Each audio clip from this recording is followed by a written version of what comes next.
The grand hall of the Galactic Council chamber had never felt so empty.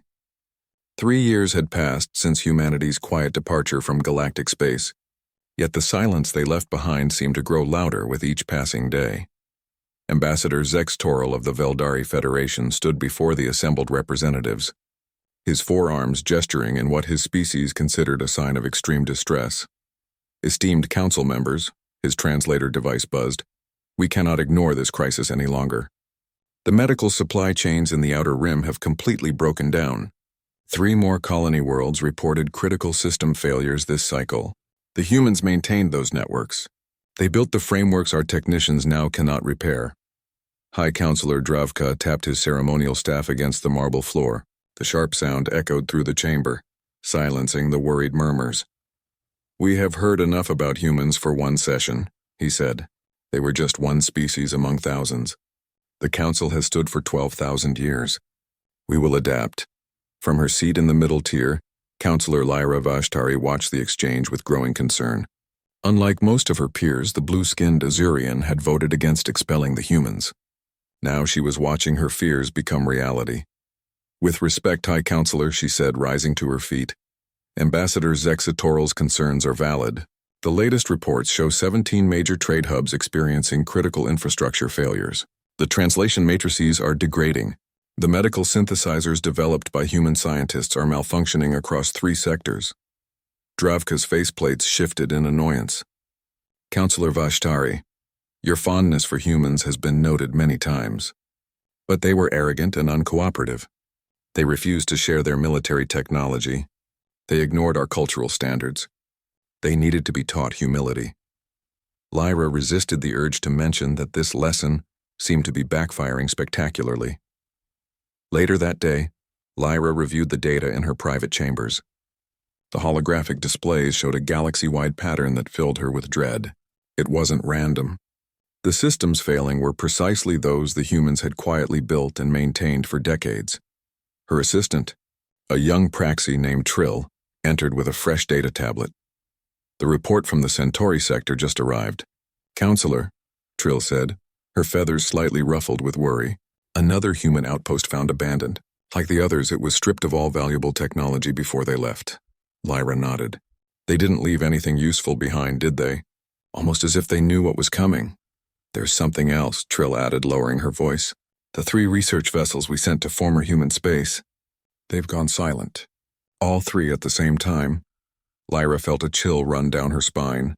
No distress signals? No debris? Nothing. They simply disappeared. The counselor turned back to the star map, where the former human territories now showed as blank, neutral space. The humans had left so quietly, taking their ships, their technology, and their people. No declarations of war. No retaliations. They simply left. The emergency session the following day was even more chaotic. Representatives from a dozen worlds demanded action as reports of system failures continued to flood in. "The human-designed translation matrices are failing," reported the Hive representative, its multifaceted eyes reflecting the chamber lights. 3 diplomatic incidents have occurred in the past week due to mistranslations. 2 nearly led to armed conflict. The medical facilities on Proxima Station cannot synthesize the vaccines needed for the televirus," added another representative. "A virus the humans helped us contain for centuries." High Counselor Dravka struggled to maintain order as accusations flew across the chamber. Lyra noticed how many council members now avoided mentioning their own role in the human expulsion. During a brief recess, Lyra found herself cornered by Counselor Mox, a senior member who had led the anti-human faction. "This is becoming problematic," Mox said quietly. "The public cannot know how dependent we had become on them. Perhaps we should have considered that before driving them away," Lyra replied coldly. Mox's scaled face tightened. "They were given fair terms. Share their military technology, accept our cultural oversight, and restrict their expansion. Simple requirements all other species follow." "Requirements implemented after they had already joined the council," Lyra pointed out. "Moving the target after they had already hit it." "They were dangerous," Mox hissed. "You saw their history, their wars, their rapid development. And now we're seeing what happens when they decide to simply walk away," Lyra countered. "They didn't attack us. They didn't need to. That evening, Lyra was summoned to the private chambers of High Counselor Dravka. To her surprise, 5 other senior council members were present, all looking grave. Counselor Vashtari, Dravka began without preamble. You have been appointed to lead a special task force. You will assess the damage caused by the human departure and recommend solutions. Lyra blinked in surprise. Why me? I was one of the few who opposed their expulsion. Precisely, said Counselor Zhen, the eldest member present. You maintained contacts with them. They might be willing to communicate with you. Lyra almost laughed. You want me to ask them to come back? After what the council did? We want you to find solutions, Dravka said firmly. Whether that involves humans or not is irrelevant. But Lyra could see the fear in their eyes. The mighty Galactic Council, which had ruled the stars for millennia, was beginning to understand what they had lost. 2 days later, Lyra boarded her diplomatic vessel with Trill and a small team of experts. Their first destination was the Arcturus Research Station, once a joint project between humans and 6 other species, now struggling to maintain its basic functions. As the ship prepared for departure, a secure message arrived from one of Lyra's old contacts in intelligence. The holographic image showed a star chart with a disturbing pattern. The systems experiencing the most serious failures weren't random. When mapped together, they formed a pattern that could not be coincidental. The message was brief. The humans didn't just leave. They planned their departure, and they knew exactly what would happen afterward. As her ship entered the swirling blue portal of the jump gate, Lyra stared at the data. The humans had built critical infrastructure throughout council space for decades. They had maintained systems many species now took for granted, and they had done so knowing that these systems would eventually fail without their expertise. It wasn't sabotage. They hadn't broken anything. They had simply built things that only they fully understood, and then they had walked away when the council demanded their subservience. The humans had left quietly, but their silence now echoed throughout the galaxy, louder than any protest could have been, and the council was only beginning to understand the cost of their arrogance. Lyra Vashtari stepped off her diplomatic vessel onto the dusty surface of Karthus Prime. Once a bustling mining world filled with activity, the planet now felt like a shell of its former self. The massive excavation machines sat silent on the horizon. This was one of the most productive mining operations in council space, said Engineer Korax, a stocky Brunari who had been assigned to her task force. Now they're weeks away from complete shutdown. Lyra nodded grimly. And without the rare minerals from this world, 15 manufacturing centers across 3 sectors will fail, Korax finished, affecting everything from medical equipment to ship components. They were greeted by Foreman Drux, the head of the Quarthan Mining Collective. His normally rocky skin looked weathered and cracked with stress.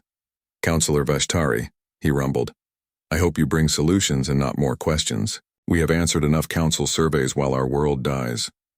I'm here to help, Lyra said simply. Show me the problems. Drux led them to the main control center, a vast chamber filled with complex machinery. Half the display screens were dark. The humans designed these systems, Drux explained. They adapted the technology to work with our physiology, since our hands cannot manage fine manipulations. For 20 years, human engineers maintained these networks. They trained our people, but not completely, Lyra finished. Drux nodded slowly. They always handled the most complex repairs. We didn't think we needed to learn everything. They were our allies. His rocky features hardened, or so we believed. 3 days later, Lyra's ship docked at Meridian Station. Once the crown jewel of intergalactic trade, the massive space station now operated at less than half capacity. Whole sections were dark and abandoned. It's getting worse each month, explained Station Administrator Vela, a tall Andorian with silver skin. First, the luxury sectors closed.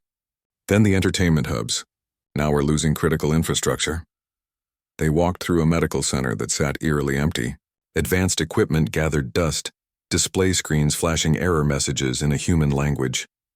Their doctors and technicians ran our best medical facilities, Vela said. When they left, they took their expertise with them.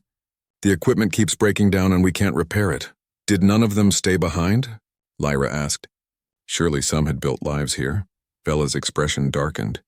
After the council's ruling, many stations implemented restrictive monitoring of their human residents. Identity checks, movement restrictions. Most chose to leave before things got worse. In her private quarters that evening, Lyra reviewed the growing data her team had collected. The pattern was becoming clearer and more disturbing. The humans hadn't simply been helpful allies. They had become essential to the functioning of countless systems across council space. A soft chime interrupted her thoughts. A message had arrived through an old encrypted channel she had almost forgotten about. Northern Observation Deck, midnight station time. Come alone. The observation deck was dimly lit, the vast window showing a breathtaking view of nearby nebula. A hooded figure stood at the far end, gazing out at the stars. "You're taking a risk meeting me, Talon," Lyra said as she approached. The figure turned. Talon was a Silurian, his scaled face showing signs of age. Before the human departure, he had been a senior diplomatic liaison between his people and Earth. "Some risks are necessary," he replied, "especially when fools lead us toward disaster." He handed her a small data crystal. "The council believes the humans left in anger, taking their toys and going home like children. The truth is far more calculated." Lyra accepted the crystal. "What am I looking at?" "Evidence that the humans prepared for their departure for at least 2 years before the council's ruling. They quietly built redundancies into critical systems, with carefully designed time-delayed failures." "You're saying they sabotaged?" "No," Talon interrupted firmly. "Nothing was sabotaged. They simply designed systems that would require their specific expertise to maintain long-term. They built in failure points that would only emerge after they were gone." Lyra felt a chill. "That's impressively devious." They knew what was coming. The council's demands were never going to stop at technology sharing. Some factions wanted human worlds under direct council control. He gestured to the data crystal. "There's more." They left messages, encrypted in various systems across council space. Pieces of a puzzle. "A puzzle that says what?" Talon's reptilian eyes gleamed. "I don't know. I only have 3 pieces. But I suspect it's a message for those who are paying attention." The following week brought Lyra to the Centauri outpost, one of the first places humans had established when joining the galactic community. Now it was a shadow of its former self, many buildings empty, farms untended. What surprised her was the number of non-human species who had also departed. Nearly 30% of the station's alien population had left with the humans. "They made friends easily," explained the station's elderly keeper. "Many chose to follow them rather than remain in council space." That evening, another encrypted message led Lyra to an abandoned human dwelling on the outpost's edge. Inside, she found a terminal that activated at her approach. A recording began to play. A human woman with dark skin and gray-streaked hair appeared on the screen. "Counselor Vashtari, if you're watching this, then the situation has developed as we predicted. Was Dr. Maya Saunders, Earth's chief medical officer for the Centauri sector." The woman smiled sadly. "We didn't want to leave. Many of us had built lives here, but the council's demands made our position untenable. They wanted our technology without understanding it. They wanted our innovations without respecting them." She leaned forward. "The systems now failing across council space were designed to work. We didn't sabotage anything. We simply built things that required our knowledge to maintain, knowledge the council never bothered to fully acquire, too certain of their superiority." The recording continued. "The council is now receiving demands from formerly minor species, isn't it? The Trillari, the Vox Collective, the Ondari Federation, species the council dismissed as insignificant, but who worked closely with humans." Lyra felt a jolt. The woman was right. Those exact groups had begun asserting themselves, leveraging their specialized knowledge to gain concessions from desperate council worlds. "This isn't random," Dr. Saunders continued. "We trained them. We shared with them. While the council was busy preserving its hierarchy, humans were building relationships with the species they overlooked." The recording ended with a set of coordinates and a date, 2 months in the future. Back on the council homeworld, Lyra requested a private session with the High Council's inner circle. To her surprise, it was granted immediately. "Your preliminary reports are concerning," High Counselor Dravka admitted. The others nodded somberly. "The situation is worse than we understood," Lyra told them. "This wasn't a tantrum. The humans prepared methodically for their departure, ensuring maximum impact with minimum actual harm. She activated a holographic display showing financial data. Several council members secretly acquired human businesses and property at depressed prices just before the expulsion order. They expected to seize human technologies and profit from the chaos. The silence in the room was deafening. These council members, she continued, highlighting several names, voted for expulsion after making these acquisitions. They expected to fill the void left by humans. Instead, they've discovered the technologies they acquired are useless without the human expertise to maintain them. One of the counselors, a wealthy Traxian named Vor, rose angrily. These accusations are documented in human financial archives they deliberately left behind, Lyra cut him off, along with records of every negotiation, every broken promise, and every exploitation the council enacted against them. She looked around the room. The humans didn't just leave. They laid bare the corruption that drove them away, and now the council must answer for its actions. The room erupted in angry denials and accusations. But through the chaos, Lyra saw something she hadn't expected in the eyes of the High Counselor. Fear, the mighty Galactic Council, which had ruled for millennia, was beginning to understand just how badly they had miscalculated. The humans had left quietly, but the consequences of their departure were only beginning to roar. The streets of Proxima City were filled with angry protesters. Once a gleaming symbol of council prosperity, the capital city of the Proxima system now echoed with the chants of 1,000 different species, all united in their desperation. Council fails. People suffer! Lyra Vashtari watched from the safety of her diplomatic transport as it hovered above the crowd. Next to her, Trill recorded the scene with obvious distress. This is the 14th major protest this week, the young Praxi said, and they're getting larger. Lyra nodded grimly. 6 months since our investigation began, and the situation only worsens. On the streets below, council security forces formed lines to contain the crowds. Food shortages had hit this world particularly hard after the automated farming systems, designed and maintained by human agricultural experts, began failing. The council promised solutions, Lyra said quietly. Instead, they've delivered excuses, her secure communicator chimed. The face of Counselor Jen appeared, looking even more ancient than usual. Return to Central immediately, he ordered without greeting. The Arcsur Collective has made their move. The council chamber was in chaos when Lyra arrived.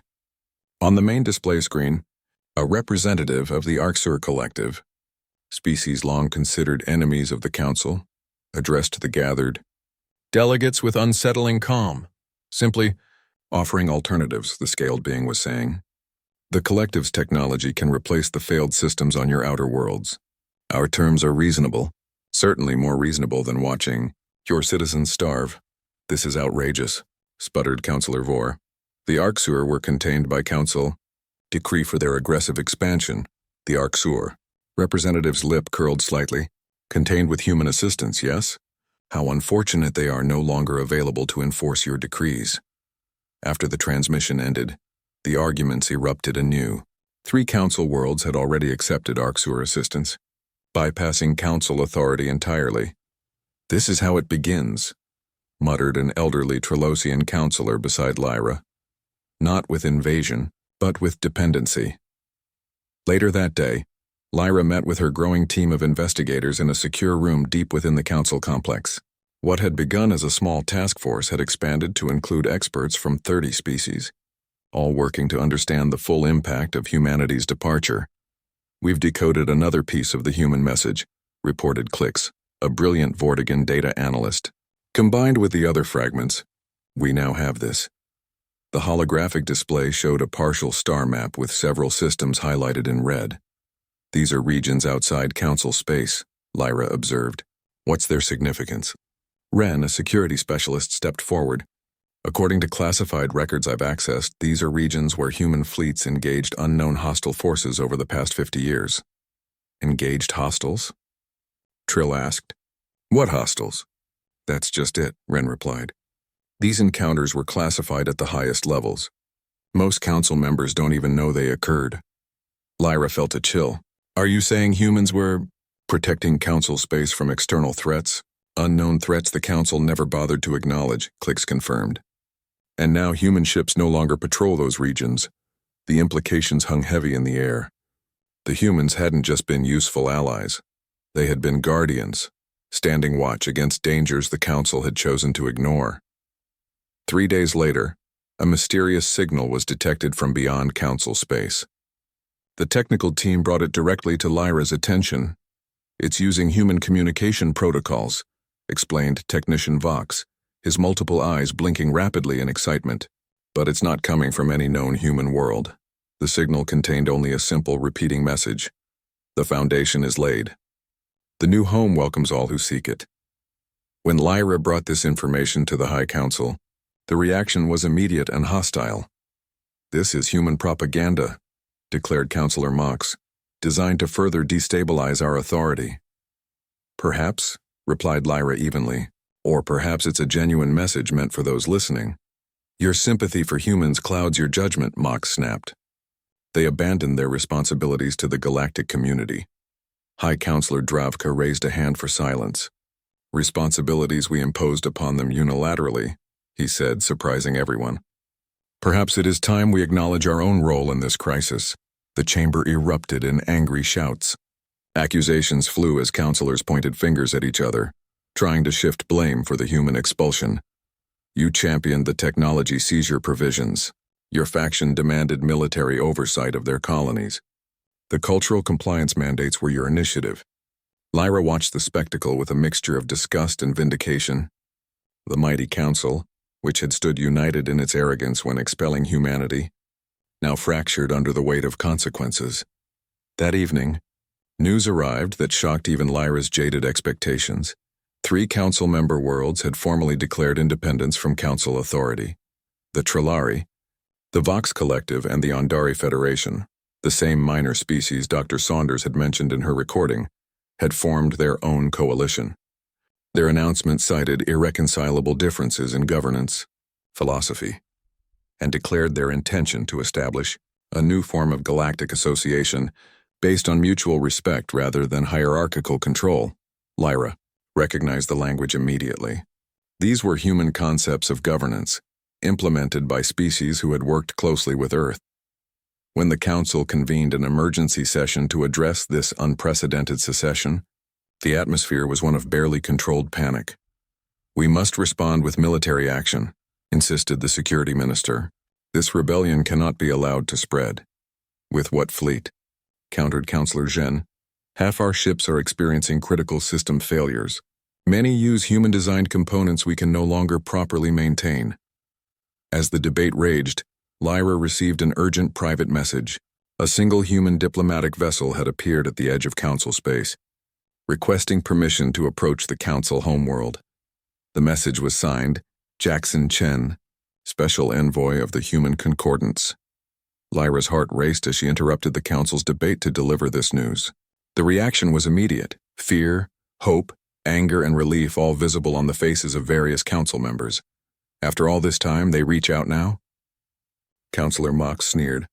"When we are vulnerable?" "Perhaps that was their plan all along," suggested another councillor darkly. High Councillor Dravka silenced them all with a sharp rap of his staff. "We will receive this envoy," he declared, "and we will hear what humanity has to say." He fixed Lyra with a penetrating stare. "Councillor Vashtari, you will lead the reception committee. Your task force has become our foremost experts on human matters by default." As Lyra left the chamber, Councillor Zhen fell into step beside her.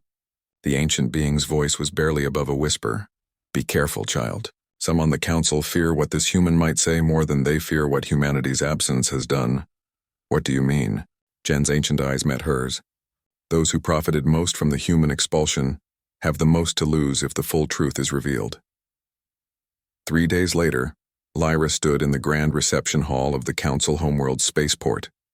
Beside her, a delegation of junior council members shifted nervously as the human diplomatic vessel completed its docking procedures. The ship was smaller than expected, sleek and unlike any human design Lyra had seen before. Its hull bore no council registration marks, only an unfamiliar emblem of a tree with roots that transformed into stars. The docking ramp extended, and a single human figure emerged. Jackson Chen was a middle-aged man with calm eyes and streaks of gray at his temples. He wore a simple dark uniform with the same tree emblem on his chest. He stopped before the council delegation and bowed slightly. "Councillor Vashtari," he said, his voice pleasant and unhurried, "I've looked forward to meeting you. Your reputation for integrity is known even beyond council space." Lyra performed the formal greeting. "Envoy Chen, the council welcomes you and is eager to open dialogue." Chen's smile held no warmth. "I'm afraid I'm not authorized to speak with the full council. My instructions are to communicate only with those who opposed our expulsion."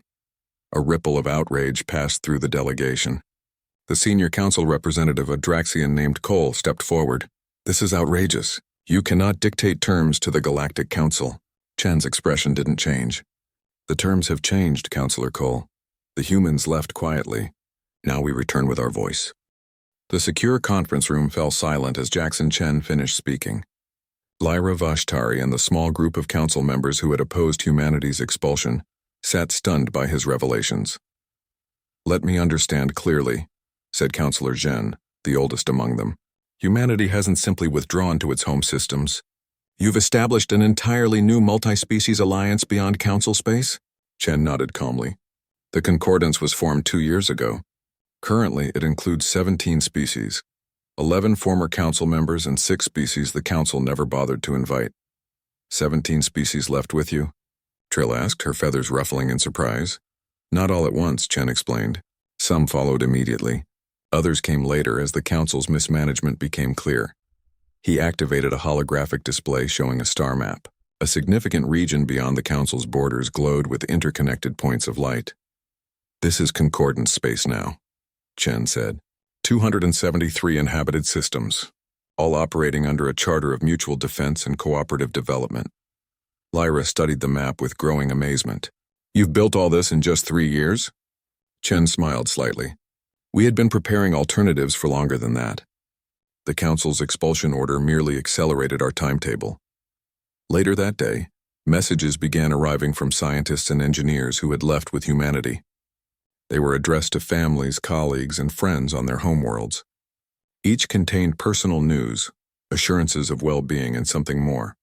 Descriptions of life in Concordance space. "The research facilities here make our old labs look primitive. My work on neural regeneration has advanced more in 6 months than in the previous 6 years. No resource restrictions, no bureaucratic approvals for every experiment. The humans just ask, is it ethical? Is it useful? Then do it. My children attend learning centers with students from 12 species. They're already fluent in 4 languages. The humans call this cultural immersion." The council tried to suppress these messages, but they spread too quickly across communication networks. Soon public terminals in major cities displayed them openly, further inflaming the growing unrest. In an emergency council session, hardliners demanded immediate action. "We must demonstrate our strength," insisted Security Minister Vox. "I propose a military expedition to the edge of this so-called Concordance territory. Show these rebels we will not be intimidated." Despite objections from Lyra and her allies, the council narrowly approved the measure. 3 days later, a task force of 20 council warships departed for the coordinates where Chen's vessel had first appeared. Lyra watched from the command center as the expedition transmitted regular updates. The ships reached the designated coordinates without incident and began standard intimidation maneuvers used to assert council authority in disputed regions. Then, without warning, all ship systems began failing simultaneously. Navigation systems offline. Weapons control not responding. Life support switching to emergency reserves. The frantic reports flooded in as the mighty warships drifted helplessly in space. No attack had occurred. No weapon had been fired. The ships had simply stopped working. A transmission from the lead vessel showed the confused commander. "All systems are shutting down in sequence. It's as if the ships are disabling themselves." Behind him, a display screen flickered to life without command. A simple message appeared. "Your systems rely on human protocols. Turn back." Within an hour, the systems gradually reactivated, allowing the humiliated fleet to limp home. The mighty Council Armada, defeated without a single shot fired. "They left back doors in our military technology," Security Minister Vox raged during the crisis meeting that followed. "This is an act of war." "An act of foresight," countered Lyra. and a demonstration of remarkable restraint. They could have permanently disabled those ships, or worse. Chen, who had remained on the Council homeworld during these events, seemed unsurprised when informed.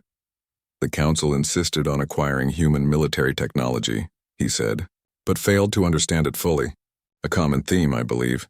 High Counselor Dravka, looking more tired than ever, asked the question everyone feared. What does humanity want from us now? Chen's expression remained neutral. Want nothing. The Concordance is self-sufficient. We're here to inform, not negotiate. That night, while most of the Council argued over how to respond to this new humiliation, a group of hardliners led by Counselor Mox enacted a desperate plan. Security forces loyal to their faction attempted to seize control of the Council's central administration complex. Their stated goal: arrest the human envoy and all human sympathizers within the Council. The coup might have succeeded, except for one critical oversight. The security systems they relied upon contained components designed by humans. At the critical moment, door locks failed to engage. Communication systems broadcast their secret orders to all channels, and defense shields protected the wrong sections of the complex. Lyra and her allies, forewarned by these technical glitches, organized the loyal Council forces. By morning, the coup had failed completely. Counselor Mox and 6 other hardliners were under arrest, charged with treason against the Council. In the emergency session that followed, Lyra found herself unexpectedly elevated. With multiple senior counselors now disgraced and imprisoned, High Counselor Dravka named her to an emergency coalition government. You saw the truth when the rest of us were blinded by arrogance, he told her privately. Perhaps you can help us find a path forward. Her first act was to request a private meeting with Chen. To her surprise, he agreed immediately. Your timing is fortunate, he said when they met in the diplomatic quarters. I was preparing to leave. Leave? But we've barely begun to address the crisis. Chen studied her for a moment. The Concordance has delivered its message. What happens next depends on the Council. And what message is that exactly? Lyra asked, frustration evident in her voice. That consequences exist. That exploitation has limits. That dismissing humans as simple, primitive, or unimportant was perhaps the greatest miscalculation in Council history. He handed her a data crystal. This contains evidence your Council would prefer remained buried. Detailed records of corruption, resource theft, and sabotage directed against human worlds by Council members, including several who still sit in your chamber. Lyra accepted the crystal, her hand trembling slightly. Why give this to me? Because unlike most of your peers, you might actually use it properly. Chen's expression softened slightly. Humans value justice, Counselor Vashtari. But we also value renewal. The data crystal contained exactly what Chen had promised, a comprehensive record of Council corruption and crimes against human worlds. Financial transactions, secret directives, private communications, every betrayal meticulously documented, often with the Council's own records. Many implicated Council members who had led the push for human expulsion. Some revealed collaboration with criminal enterprises to undermine human colonies. Others showed deliberate suppression of human innovations that threatened established Council interests. Lyra spent 3 days verifying the information, then called an extraordinary public council session.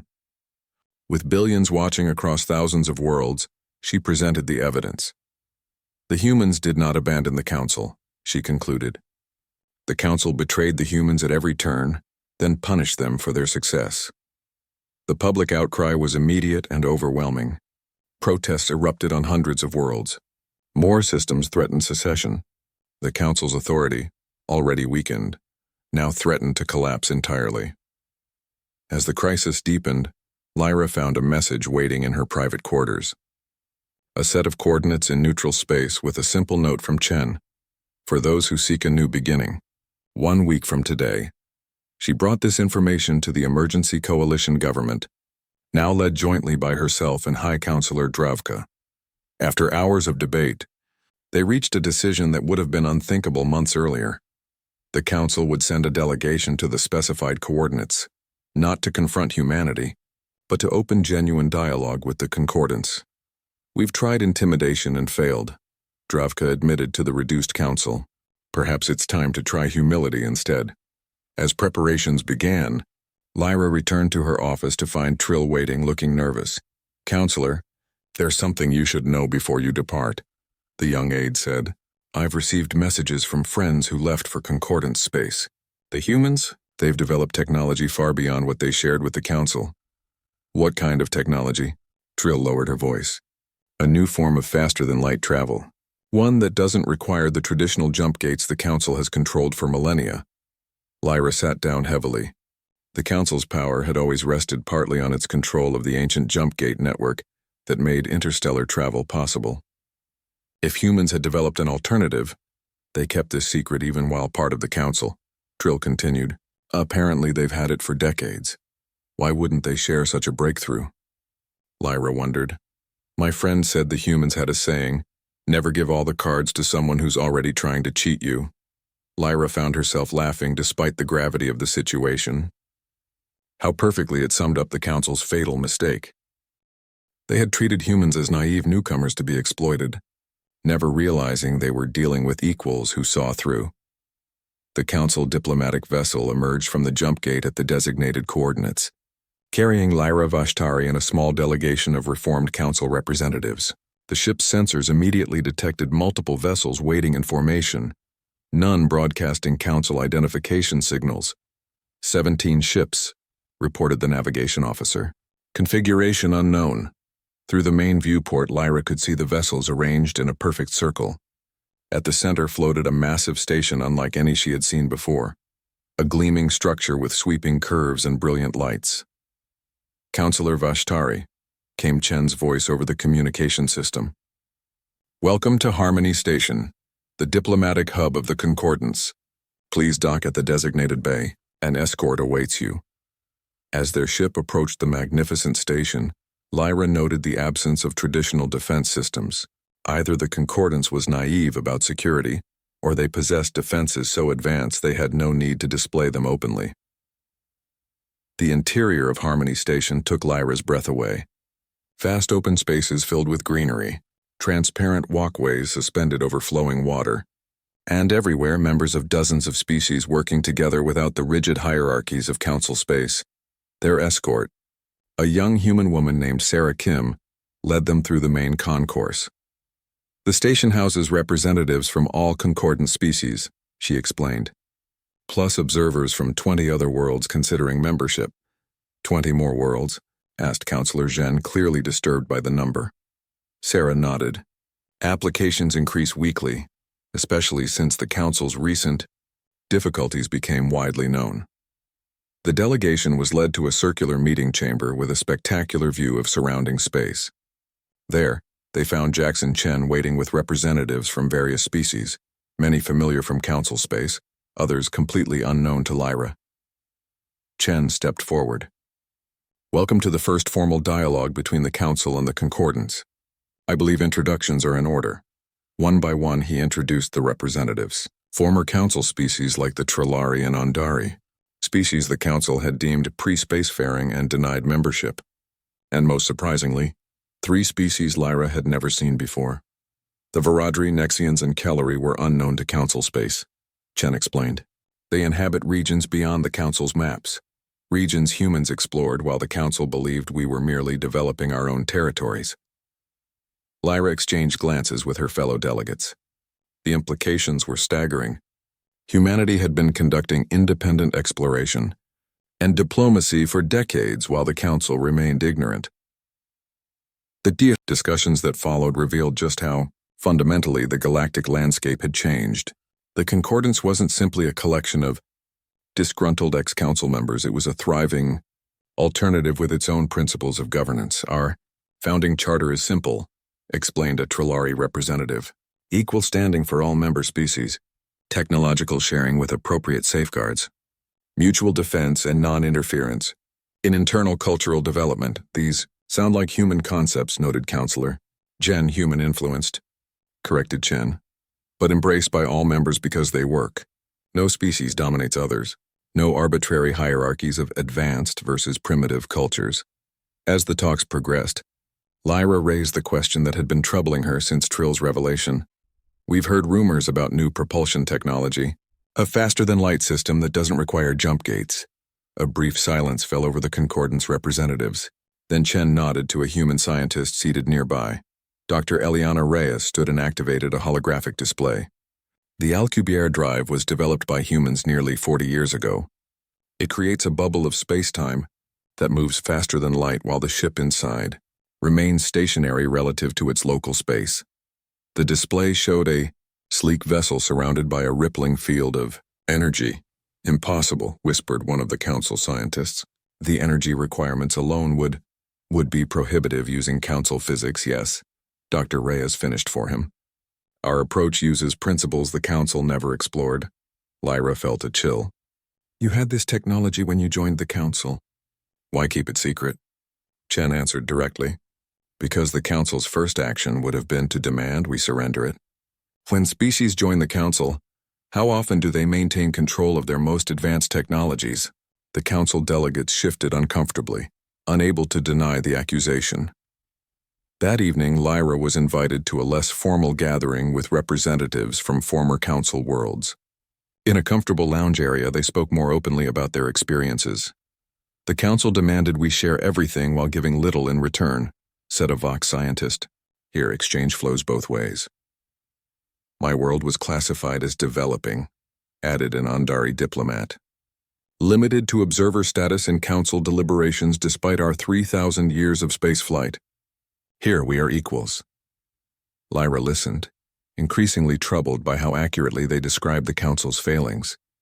Why did humanity accept these conditions for so long? She finally asked. You clearly had alternatives. A human diplomat named Rivera smiled sadly. We believed in the ideal of a unified galaxy. We hoped the council would evolve toward greater equality, and frankly, we underestimated the depth of the prejudice against us. Prejudice? Many council species viewed humans as dangerous, Rivera explained. Our history of warfare, our rapid technological development, our tendency to question authority, these made the council uncomfortable. They wanted our innovations but feared our influence. It was an uncomfortable truth Lyra couldn't deny. Many council debates about humanity had focused on containing human aggression and expansionist tendencies, but terms never applied to similar behaviors by established council species. The following day brought a revelation that stunned even Lyra. Chen led the council delegation to a massive engineering bay where a jump gate was being constructed, but unlike any Lyra had seen before, the traditional jump gate network is controlled by the council, Chen explained. The Concordance is establishing its own independent network, compatible with both conventional ships and our advanced drive systems. Councillor Jen studied the construction with obvious alarm. The council has maintained the jump gate network for 12,000 years. It is the foundation of galactic civilization. A foundation that has become a means of control, countered Chen. Access to jump gates determines which worlds prosper and which remain isolated. The council has weaponized this dependency. He gestured to the partially completed structure. Our network will be open to all peaceful travelers, council citizens included. We have no interest in replicating the council's restrictive policies. On the final day of the delegation's visit, Chen presented the council representatives with a formal document, the Concordance Council Accords. These terms outline a potential path forward, he explained. Not reunification, that time has passed, but peaceful coexistence and gradual reintegration of essential services. Lyra reviewed the document carefully. The Concordance offered limited technological assistance to address the most critical systems failing in council space: medical facilities, food production, and basic infrastructure. In exchange, the council would formally recognize the Concordance as an independent alliance and renounce all claims on former council worlds that had joined it. Additional terms required governance reforms, transparency measures, and reparations to worlds that had suffered under council exploitation. These terms are substantial, Lyra said carefully. They are fair, Chen replied, and non-negotiable on core principles, though details can be adjusted. High Councillor Dravka, who had maintained dignified silence through much of the proceedings, finally spoke. The council I have served for 2 centuries would have rejected these terms without consideration. But that council no longer exists in any meaningful sense. He looked around at the station, at the diverse species working together without the rigid hierarchy of council space. We have lost nearly 40% of our territory. Our economy is collapsing. Our technology is failing. Pride is a luxury we can no longer afford. 1 month later, Lyra stood in the Grand Hall of Reconciliation on the Council homeworld. Representatives from both the Council and Concordance had gathered for the formal signing of the revised accords. The ceremony was being broadcast throughout both territories, a transparency insisted upon by the Concordance negotiators. Billions of beings on thousands of worlds watched as the leaders of both galactic powers prepared to forge a new relationship. High Counselor Dravka, speaking for the Reformed Council, addressed the gathering first. For 12,000 years, the Galactic Council has considered itself the rightful authority over all civilized space. Today, we acknowledge this era has ended, not through war or catastrophe, but through our own failures of vision. He continued, his voice steady despite the historic admission. We failed to recognize the contributions of newer species. We protected privilege rather than fostering innovation. And when humanity challenged our assumptions, we responded with fear rather than wisdom. Chen, representing the Concordance, spoke next. His words were measured and forward-looking, focusing on cooperation rather than past grievances.